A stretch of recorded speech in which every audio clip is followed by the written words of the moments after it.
sadaffaarratti ijaarsa biyyaalessummaa cimsuu danda'u nurra jiraata. Ijaarsa biyyaalessummaa fakkeenyaa fi waa'ee nation building fi state building giddu galeessa kan godhatudha jechuudha. Waa'ee nation building yookiin ijaarsi biyyaalessummaa yeroo haasofnu maal jechuudha?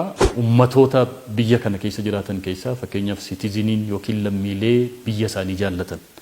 Ijaarsa biyyaalessummaa jechuun lammiilee biyya isaa jaallatu. Lammii biyyi kun biyyi Itoophiyaa jedhamtu kun naannoon Oromiyaa jedhamtu kun kootii jedhee amanu. Biyya kanaa fi wareegama barbaachisu kaffaluu narra jira jedhee amanu. Guddina biyya kanaa keessatti anis gaheen qaba jedhee amanu. Citizenii akkasii, lammii akkasii waa'ee ijaaruu wajjiniin wal qabatudha. Nation building, waa'ee nation building yeroo haasofnu ummata biyya isaa jaallatu, lammii biyya isaa jaallatu, lammii biyya isaa kabaju, lammii ijaarsa biyya kanaa keessatti ani gaheen qaba jedhee amanu. Biyya isaa dhaabuudhaaf immoo wareegama barbaachisaa ta'e kaffaluudhaaf fi lammiilee qophaa'ummaa qaban ijaaruu wajjiniin dhimma wal qabatu. Waa'ee nation building jechuudha. Waa'ee ijaarsa biyyaa yookiin state building yeroo kaasnu immoo waa'ee ijaarsa dhaabbilee wajjiniin kan wal qabatudha. State building yeroo kaasnu dhaabbileen biyya sana keessa jiran waa'ee state yeroo kaafnu fakkeenyaaf waa'een daangaa jira. Statein tokko ijaarameera jechuudhaa fi daangaan isaa beekamaadha moo beekamaa miti, populationii beekamu qaba moo hin qabu, addunyaa irratti fudhatama recognized kan ta'edha moo miti. Akkasumas taqwaamiin yookiin dhaabbileen biyya sana keessa jiran fakkeenyaaf dhaabbilee akka ittisa biyyaa ta'uu danda'a. Akka sila kaafnu dhaabbileen adda addaa taqwaamooti adda addaa biyya sana keessa jiranii wajjin kan wal qabatu jechuudha. Ijaarsa biyyaa yeroo kaafnu deemee fakkeenyaaf waa'ee bu'uuraalee misoomaa wajjiniin dhimmoota wal qabatan ka'uu danda'u. Deemee asitti amma kaasaa kan jiru ijaarsa biyyaalessaa irratti xiyyeeffannee hojjechuu danda'u nurra jiraata jedhee paartichi yeroo murteessu maal jechuudha? Lammiilee biyya isaanii jaallatan, lammiilee biyya isaanii kabajan, lammiilee biyya isaanii dhaabuudhaa fi tursiisuudhaa fi gama misoomaatiinis gama birmadummaa biyyaa kabachiisuutiinis halkaniif guyyaa hojjetanii biyya isaanii hiyyummaa keessaa baasuudhaa fi tattaaffii godhan ijaaruu wajjiniin kan wal qabatu jechuudha. Kana gochuudhaaf immoo hojiin waggoottan lamaan sadan darban, waggoottan jahan darban hojjetaman hojii gurguddaan hojjetamanii jiru. Fakkeenyaaf birmadummaa biyya kanaa kabachiisuudhaaf akka hundi keessan beektan daangaadhaa amma daangaatti lammiileen biyya keenya keessa jiran tattaaffii guddaa taasisaa turanii wareegama hedduus kaffalanii naannoo keenya naannoo Oromiyaa keessattis dargaggooti kumaatamaan lakkaa'an 200,000 fi isaa olitti lakkaa'aman daangaa biyya isaanii kabachiisuudhaaf daangaa Itoophiyaa jedhamu kabachiisuudhaaf naannoo keenya keessatti nageenya akka bu'u gochuudhaaf fi raayyaa ittisa biyyaa fi qaama nageenyaa adda addaatti makamanii hojjechaa jiru. Kun kan agarsiisu lammiileen biyya isaanii jaallatan uumamaa jiraachuu isaaniiti kan agarsiisu jechuudha. Kana cimsinee deemuu danda'u nurra jiraata gara fuula duraatti. Gama tokkoon nageenya birmadummaa kabachiisuun akka jirutti ta'ee hiyyummaa dhabamsiisuudhaaf sochii taasisaa jirru keessattis lammiileen bakka hojii irratti bobba'aniin fakkeenyaaf qonnaan bulaaf horsiisee bulaan bakka irratti bobba'e irratti oomishaa fi oomishtummaa isaa dabaluudhaan hiyyummaa irratti duula jalqabne badhaadhina fiduudhaaf duula jalqabne kana mirkaneessuudhaaf hojjechuu danda'utu jiraata.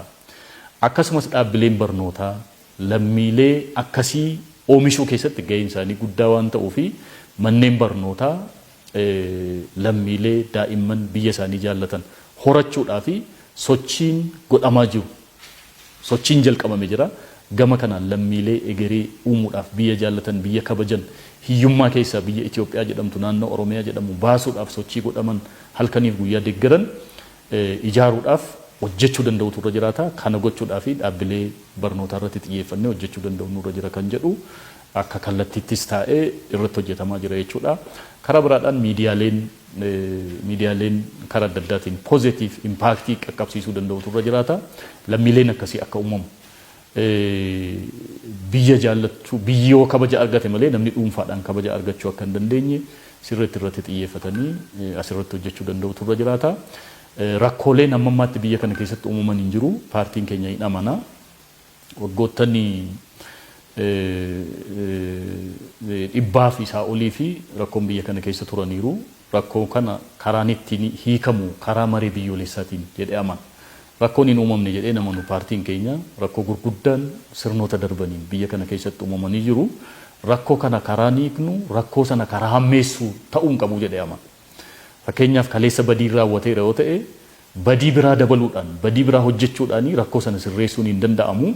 Karaan ittiin rakkoo sana keessaa bahuu dandeenyu karaa yaadama ilaalama ida'amuutiin dhiifamaan rakkichi uumamuusaa recognize goone rakkoo sana garuu dhiifamaan jaalalaan tokkummaa uumuudhaan rakkoo kaleessaa sirreessine gara fuula duraatti rakkoon akkasii akka hin dabalamne gochuudhaan hojjechuu danda'u nurra jiraata. Kana gochuudhaaf waggoottan 6 darban sochii babal'aatti gallee jirra. Gara fuula duraatti kana cimsinee uumuu danda'utu nurra jiraata. Dhimmi kuni dhimma overnight guyyaa tokkotti guyyaa lamatti hojjetamu miti. Lammii akkasii ijaaruun it takes yeroo amma ta'e fudhachuu hin danda'a. Seenaa biyya addunyaarraas fudhannee yoo ilaallu lammii akkasii uumuun biyya akkasii uumuun yeroo of danda'e fudhata. Garuu paartiin keenya jalqabuu qaba. Hojii kana jalqabnee jirra. Kana cimsinee gara fuula duraatti deemuu danda'u nurra jiraata kan jedhu akka kallattiitti kaa'amee hojjetamaa jira.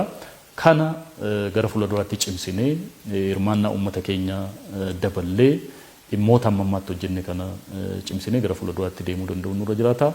Kana yoo goone akka waliigalaatti paartichi hundeeffamuunsaa gana waggaa murtaa'eedha.